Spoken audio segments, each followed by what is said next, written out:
We have Miss Ellen Yes. and Mr. Morgan here, and they are with Voice, correct? Voice of the Children. Yes. And that is an abuse organization, correct? Yes. It's an organization that we're going to go ahead and try to bring out to the public awareness and education on abuse and neglect of our children here in South Louisiana. Oh, wow. There is quite a bit that we don't even hear about, Ellen. Exactly. Isn't that correct? Exactly. And so, what got you involved with trying to do this? I know you're the founder. So Yes, sir. and Morgan is working alongside with you, right? Yes, yes, sir. Okay. This all began. Well, I worked in the public art for long since I was 18. I'm 47 now. I don't mind saying that. And I've worked, you know, like I said, with a lot of children, and I've seen a lot. But as one person, I always thought, what can I do? You know, I had no children, and I really didn't understand what it was to really be a mother and to take care of a child. Well, here at 44, I was blessed with this beautiful little baby boy. Oh, wow. And he showed me how to love and care and how much he needs, you know, attention and feeding and just loving him. And now I see, he opened my eyes really, and to see these other kids, and I started this organization. And my second blessing is sitting right here, Mr. Morgan Landry. I kind of put the word out there that I wanted to do something about child abuse. I didn't know where to start, how to start, where to go. And he wrote to me and he said, I can help you with this. And we have been at it since April, so I have two blessings in my life. Great. My little boy Ryder. Now, Morgan, do you have a background Morgan. with this, or you just have experiences? Been a journalist for approximately 12 to 15 years, and covered a lot of news stories where children have actually been killed through abuse. One child in Napoleonville, for example, was beaten to death, and this was a child under 2 years old. And there's carelessness in the system.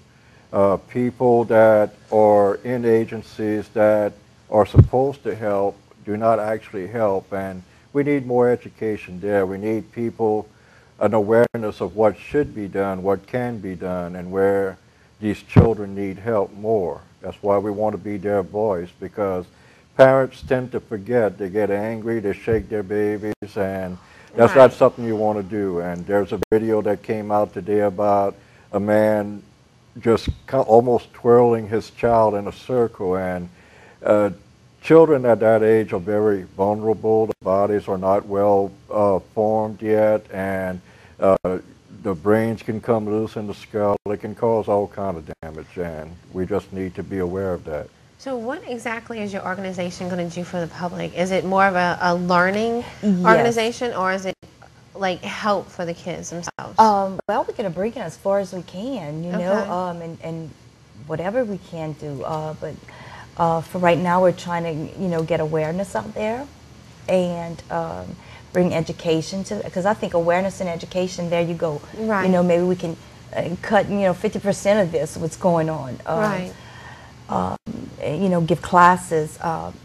This is to help parents, right? Help the classes parents. we're talking about. Yes. Oh, yes. The classes are for the parents and children to learn. Hey, you know what's wrong. You know, when an adult is treating you bad. Who to talk to, who to tell, and where's a safe environment for you to be. Just teach them the you know what to look for. What to look for exactly.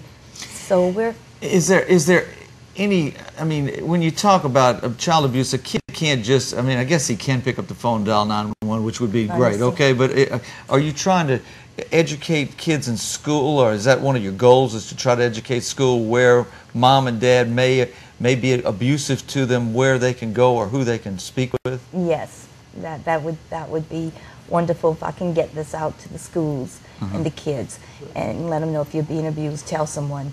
Our neighbor, come on, you know, let the neighbors start talking. There's a lot of times a child may not even be aware that they're being abused, may not be aware of their rights. and may not be aware of who they can turn to. Exactly. And we want to educate them on that part. We want to educate them on what is abuse, what are their rights. Even with their parents, they have rights to privacy, etc. And we want to educate them on that, and we want to teach them where to go, who to turn to. And who to trust, really. Right. Yeah. At what point do you get law enforcement involved? That depends on law enforcement. It Okay. depends on the agency. It depends on the degree of the crime, if any. A lot of times they don't want to interfere with parents' rights, but it depends on the severity of the abuse and so forth. Sometimes we want to try to get classes going to where, just like you have with alcoholics and drugs, to where these parents have to go and attend classes to learn how to treat their children as human beings. Wow. So it's almost basically an anger management class. Because a lot of abuse starts with anger management. Right. And so y'all going to help them find classes that'll help them with their anger problems. Exactly. We'd like to actually make it mandatory in some classes. Oh, okay. We'll push it to the limit. So, Wow. you know, anything we can do. The name of the organization is Voice of the Children. Now, how are you funded? Are you trying to get funding?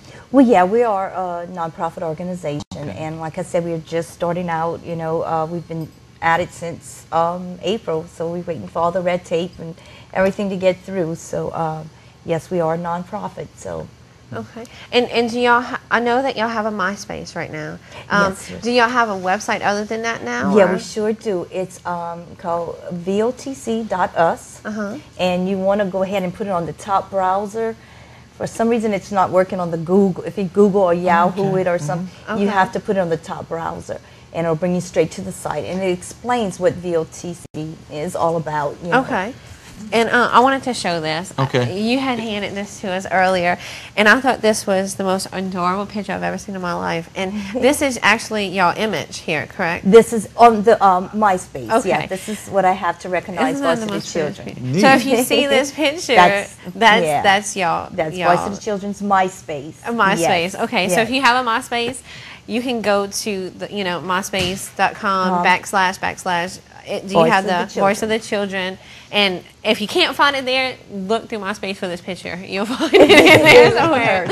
And you also handed us this, of course, the local authorities for 911 if you have a problem or somebody's being abused. Definitely. And also we have a list of numbers that we will post after the show for y'all. Good deal, good deal. So if y'all need help, there's a list of numbers that will be after the show that y'all can look at. And I would like to emphasize something from my background. If you have a child that's abused and parents, or you need help with a child or vice versa, a child needs help with parents, just don't take, if you call a law enforcement organization and they want to blow you off, don't let them blow you off. Right. Okay, Don't. just keep going out. There's several police organizations that have social services departments around Louisiana. So make sure that if they have one, contact them. If not, just push the issue or get a hold of you guys, and then you can push the issue a little bit. Yes, Is that correct? definitely. I have, in fact, a few letters now at home from people that just, wrote me and said, we know you can do something about it, or what can we do? And my main thing is just don't give up. Go through every, loophole you can go through to keep this child safe. So we very, much on pushing, just don't give up. Right. Don't give up. Well, we wish y'all all the best of luck in starting so your much. organization, and we're so glad that y'all got to come on the show with us. Okay, and I thank you, and I want to personally thank Sheila for contacting Who's she? me. No, I'm just She's a beautiful soul. She is. She's a beautiful She's soul. the lady that runs this place. All right. It's a blessing in disguise. Yes, Hey, yes. Another thing I wanted to mention, I also have a column that I write weekly in the Eagle Tribune, and it's out of Pierreport, and Mr. Morgan here owns the paper, so we put a lot of articles out there. Wonderful. Well, Yeah. good. All right. Well, good luck and keep up the good Thank work. you so much. And y'all stay tuned because we're going to be right back with our next guest.